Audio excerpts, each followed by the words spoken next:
If you can find your passion at this very young age and work towards it, you are setting up yourself for an incredibly bright future later on, because you have already reached a level that most of your friends have not reached at this current level. So today I'm gonna show you how to find your passion as a young teenager and how to work towards it so that it doesn't just becomes an illusion. So first of all, let's get this out of the way. Who am I?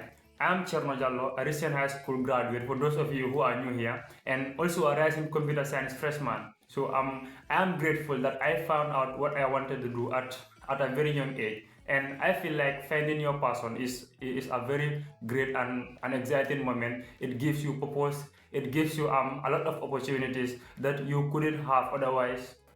And back then, a lot of my friends asked, how were you able to find out what you wanted to do early in life, or how do I find my passion? And honestly, I don't know the right answer to this question too at the time, but here I am as a graduate now and a rising freshman at the university, even though acknowledging the fact that I'm still young. But after a lot of experiences dealing with mentors and discovering new passions, I feel like my confidence has improved over time and the right answer to this question. And honestly, finding your passion, what I realized recently is just the first step. And you have to make sure that it doesn't just stay a dream. So here are my two steps. First is find your passion, and then second is develop strong discipline to make sure it doesn't just stay as an illusion, just as everybody does. But how do you find your passion in the first place? So the first step to finding your passion is what excites you, and this question can't be answered unless you get your hands dirty, meaning you have to try out different stuffs. I honestly never knew I was passionate about web development and programming and AI, machine learning until I tried coding. Even though I was curious at the time and loves tech gadgets and everything, but I never knew I was passionate about this until I tried it myself. The same thing, I never knew I was passionate about scientific research until I started a research project. So the best way of finding what you are passionate about is trying different stuff, and we are young at this age and got nothing to lose. So just make sure you try different stuff at this age. Get your hands dirty, try out different things, find out what excites you and what does not. And the second question to ask yourself is, what are you good at? And most of the time we are born with hidden talents that we won't know we have until we try out new things. And I was able to realize that I am naturally gifted with public speaking. And in fact, I started this at a very young age. From I think from elementary school, from third grade, I was always a leader in school as a head boy or assistant head boy. So this also aligns with number one, getting your hands dirty. You won't realize your hidden talents until you get your hands dirty too. You have to try. If you feel like you are passionate about public speaking, you have to get yourself in the stage. And it doesn't matter if people call you cringy or stuff like that. The important thing is you are doing what you wanted to do and what you love to do.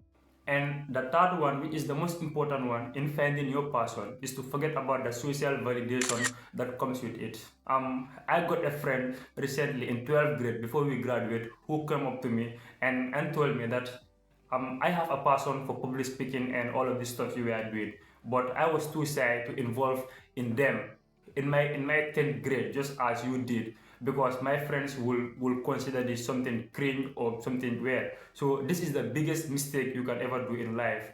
If you are trying to explore your passions, just forget about the social validation. It doesn't matter if your friend is doing this. If you are true friends, honestly, you will still click. And the last aspect before moving on to the discipline aspect is navigating the highs and lows. So basically, if you are passionate about a thing, there will be a time you feel very high about the thing. You have the highest dopamine releases doing that thing because you enjoy it the most. And there will be time you will face rejections, failures, and stuff which will really break you down.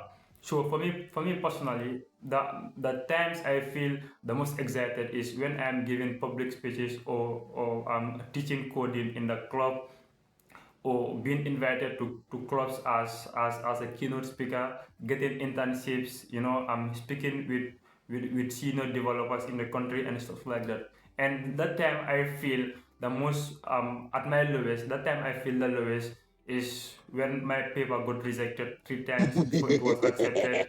when teachers try to discourage you to stop this and focus on your academics. So but this, it is all part of the challenge. It is impossible to go through this phase and not expecting any form of disappointments or excitement. It's part of the journey, so you have to embrace that. So moving on to the discipline aspect, the first one is setting small achievable goals. So this is what I mean. These are basically some documentations I was using to keep track of my progress of my projects and stuff. So as you can see, this were the stuff I was doing. The YouTube videos, I try to make sure any YouTube video I make, I just document it here. And this is the club president. So there were instances that I would plan that this term or this semester I will try to make sure I make this amount of videos, and this is about the club president achievements. I wrote this like these are the stuff I wish to achieve, and I was lucky I achieved most of them. This is about business related to my dad, and these are my hobbies. So these are my machine learning projects. So at the time I have only one, and these are my public speaking achievements. This is the research work here.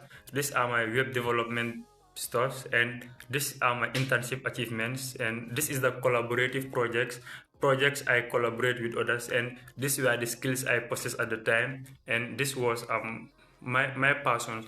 So you have to do stuff like this, and it doesn't matter if people calls this cringe or what matters is once you do this, you are able to stay organized, consistent, and the workflow just becomes easy. So basically, on the discipline aspect, all you need to do is set small achievable goals and then schedule time to actually implement those goals. And finally, you just need to reward yourself for any goal you achieve. And the rewardment can be either intrinsic or extrinsic. Extrinsic meaning rewarding yourself with goods or buying stuff, foods, or going out.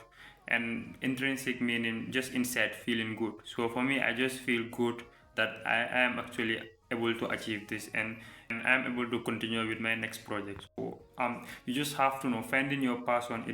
It's not all about excitement. It's about commitment, trying to take things to the next level.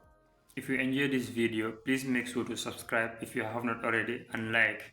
And if you want to see any kind of content, drop it in the comment section below. I'll check it out. So see you guys later.